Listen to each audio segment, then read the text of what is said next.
If you're buying or selling a home in Colorado, especially in a mountain market like Salida, or really anywhere in Chaffee County, choosing the right realtor is one of the most important financial decisions that you will make during the entire buying or selling process.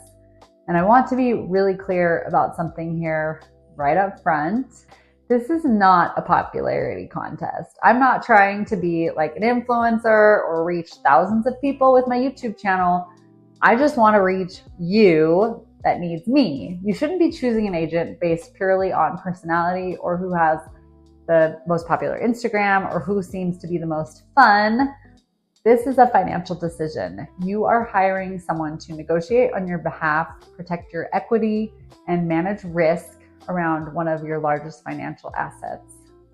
So, while a lot of real estate marketing sounds great on the surface, the numbers tell the truth, and we can always look at the numbers to get the real data. If you really want to understand whether an agent performs well or not, you need to look at their statistics. How do you do that? Well, many of these metrics are tracked and shared through the National Association of Realtors, and understanding them can absolutely help you separate branding and popularity or visibility from actual measurable performance. So today I will talk to you about the real estate statistics, if I can even say the word, that actually matter when hiring a realtor. First of all, days on market. This is a big one right now because one of the clearest indicators that there is real strategy behind an agent's ability is something called average days on market, or DOM, days on market. And what this number tells you is simple. How long do an agent's listings typically sit on the market before they go under contract? This can be kind of long nowadays, but the important part isn't just the number itself, it's how that number compares to the local market. So if it's longer than the local market average, that might be a clue for you. In a seasonal mountain market like Salida, timing is everything. Spring and summer bring a lot of different buyer activity than the fall and the winter. And tourism does play a role, and there's a pattern to tourism that affects second home buyers specifically. Interest rates and inventory shifts and changes behavior year to year, but there's always that underlying current, and a strong agent in this area understands all of that. They know when to launch a listing, how to price it strategically, and when to adjust if the market shifts. So if an agent consistently shows really high days on market, that can sometimes be the sign of a problem. And it could indicate that they aren't pricing things well. They might be overpricing and not getting the appropriate price corrections.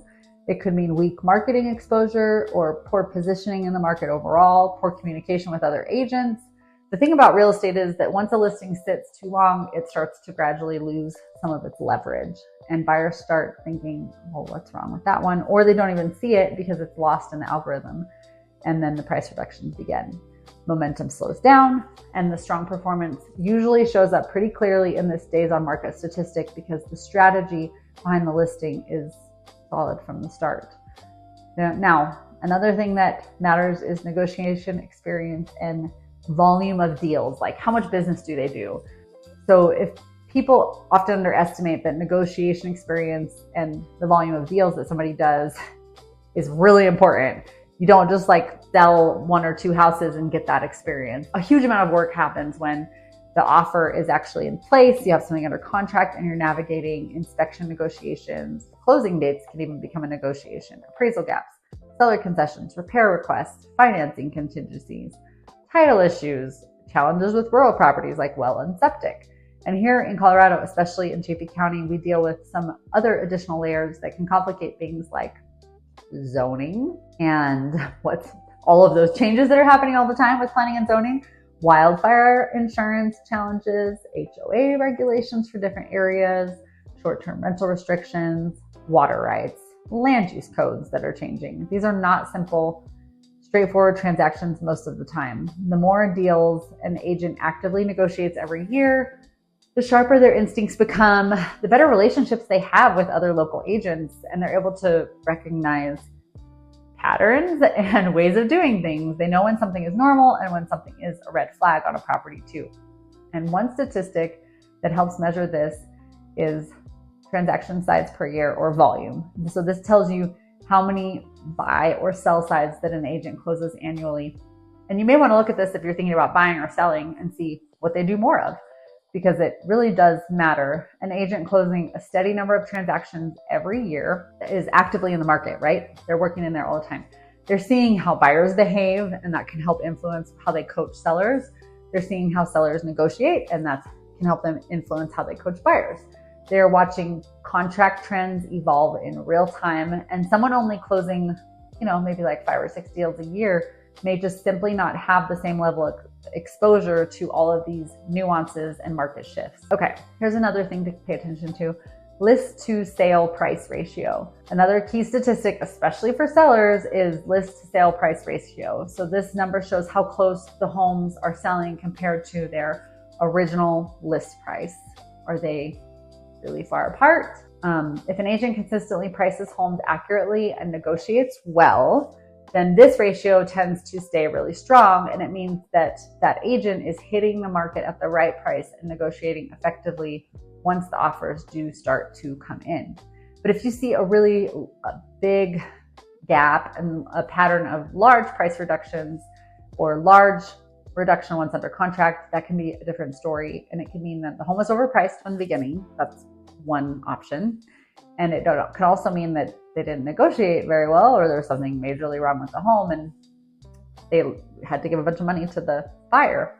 So buyers do notice price drops, and they wait and negotiate harder sometimes on those price drops. And often the final sale price can end up lower than what it would have been with strategic pricing from the beginning. So in Colorado's ever-evolving market, where interest rates and inventory and buyer demand is like shifting around the state constantly, pricing strategy really is everything to a listing. The other area and the final area is market knowledge and strategy. So one of the most important things that the realtor brings to the table is actually really hard to quantify, but you can look around online and maybe see. If a realtor understands things very clearly and stays up to date on things like city zoning regulations, county land use code, short-term rental rules by city and municipality, insurance availability for certain properties, how water rights work, neighborhood pricing trends, what's cheaper, what's more expensive, seasonal buyer demand. They should understand the difference between like downtown Salida and just outside of Poncha, luxury homes or off-grid cabins. There's so many nuances because each one requires a really different strategy for marketing even. And they should also be able to explain how they structure the contract depending on the market. So those are all things that you can definitely pull out in an interview with an agent. But when a market balances out like it has here, negotiation tactics definitely shift. And this is where experience and knowing all the data really starts to matter. So something to think about. This last thing I wanted to mention, I do feel pretty strongly about. Production matters more than years licensed. So you can have someone who's held a real estate license for 20 years, and that's amazing. And there's a lot of amazing agents around here, but they may have only closed like 2 or 3 transactions a year.